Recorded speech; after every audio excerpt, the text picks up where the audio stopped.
preschoolers are using apps meant for adults, study finds. Relaxing the rules on screen time for kids has become more acceptable during the pandemic as parents struggle to balance working from home with the demands of childcare, schoolwork and cabin fever. As long as they're eating healthy, getting exercise, sleeping, getting downtime, I think it's okay to be a little bit more lenient on your screen time rules, pediatrician and author Dr. Tanya Altmann told CNN chief medical correspondent Sanjay Gupta on a recent podcast. But that doesn't mean parents should relax their vigilance on the type of content their child is viewing or forget to keep tabs on total time spent on screens. Violent and adult material. Children as young as 3 years old are accessing apps intended for users over the age of 17 with adult themes, such as gambling and violence, according to a new study published Monday in Pediatrics. The study followed the screen use of 350 children ages 3 and 4 for a 9-month period between 2018 and 2019. We found dozens of apps in the output from children's mobile devices that were violent, said lead author Dr. Jenny Radisky, a developmental behavioral pediatrician and researcher at Michigan Medicine C.S. Mott Children's Hospital. That was one of the most concerning findings of our study. The study found up to 85 different apps on the preschoolers' phones, including such violent games as Granny, a horror game where you are locked in a house with a crazed grandma trying to kill you, terrorist shooter, which uses machine guns, shotguns and sniper rifles to kill wartime enemies, Gun Fu, Stickman 2 and Pixelman shooting, in which you use all kinds of weapons to mow down all your enemies, Fortnite, the ultra-popular shooter survival game that pits you against zombies or has you fight to be the last person standing. We didn't interview parents about their child's device settings, but we guessed that these children did not have any need for parent authorization to download new apps, said Radisky, an assistant professor of pediatrics at the University of Michigan who also wrote the American Academy of Pediatrics Screen Time Guidelines. The app stores are easy for children to navigate, or children may have gotten these violent apps from ads that commonly pop up during gameplay, she added. In the OPS July 2016 guideline on media violence, the Academy warned that violent media set a poor example for kids. Overall, the Academy's summary of the results from more than 400 studies revealed a significant link between being exposed to violent media, in general, and aggressive behavior, aggressive thoughts and angry feelings. Parents miscalculate screen time. The study was unique in that it used objective measurements to capture the children's screen time rather than relying on parental memory. An app captured usage data on each child's Android device and uploaded it every 15 minutes while the device was connected to Wi-Fi. For iOS users, parents were asked to take a screenshot of the device's battery page at the end of the study. When that data was compared to parent surveys about the amount of time their child has spent on screens, the results were much different. A third of parents, 37%, underestimated their child's screen time, while another third, 35%, overestimated the time, with most being off by an average of 70 minutes. The remaining third, 28%, estimated correctly. Another interesting finding was how much YouTube dominated the viewing habits of so many 3 to 4-year-olds, Radisky said. Finally, we found a few kids with their own devices who had them running into the middle of the night until 3 or 4 a.m. at times, usually on YouTube.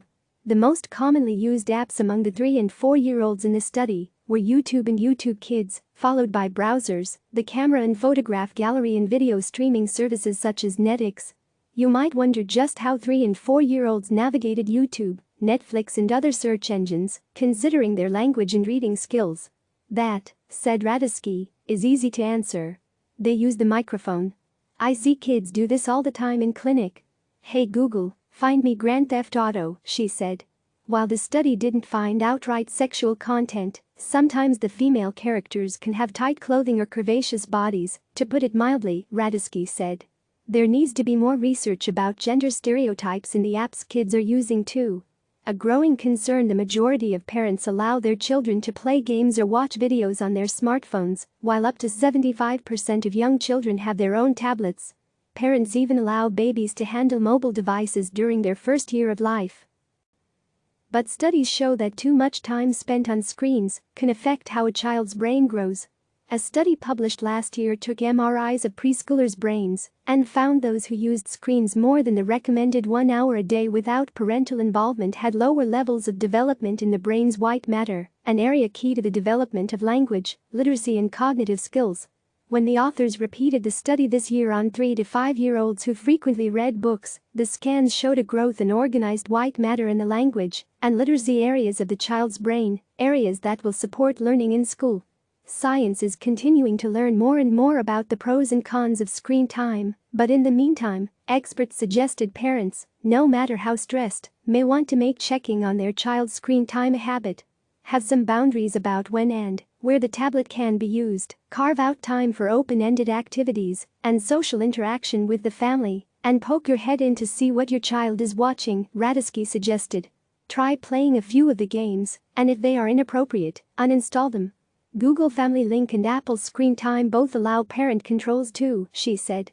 Parents can monitor YouTube viewing by checking the viewing history or look at the Screen Time app usage monitor, Radisky added. And Common Sense Media has a great list of parental controls that will allow caregivers to block websites and apps and filter content, she said. But if the guardrails aren't up, and it's super easy to install violent apps or watch streaming videos past midnight, many kids will, Radisky said.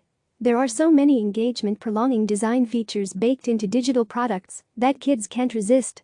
App guidelines on screen use. The app has tools to calculate your child's media time and then establish a family media plan, which can serve as a guideline even during the pandemic. Infants, no baby under 18 months old should be exposed to screen media other than video chatting with friends and family, the app says. Babies need to interact with caregivers in their environment and not be placed in front of media as a babysitter. In fact, a study found that even having the TV on in the same room with a baby or toddler negatively impacted their ability to play and interact. Toddlers, by the time a baby turns 2 years old, she can learn words from a person on a live video chat and some interactive touchscreens. The chief factor in facilitating a toddler's ability to learn from baby videos and interactive touchscreens, studies have shown, is when parents watch with them and reteach the content. Preschoolers, children from 3 to 5 years old, can benefit from quality TV shows, such as Sesame Street, the app says. A well-designed show can improve a child's cognitive abilities, help teach words and impact their social development. But the app warns that many educational apps on the market aren't developed with input from developmental specialists and can do more harm than good when they take a child away from playtime with caregivers and other children.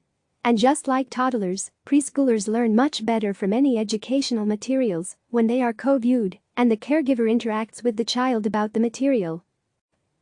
Click subscribe to receive the latest news.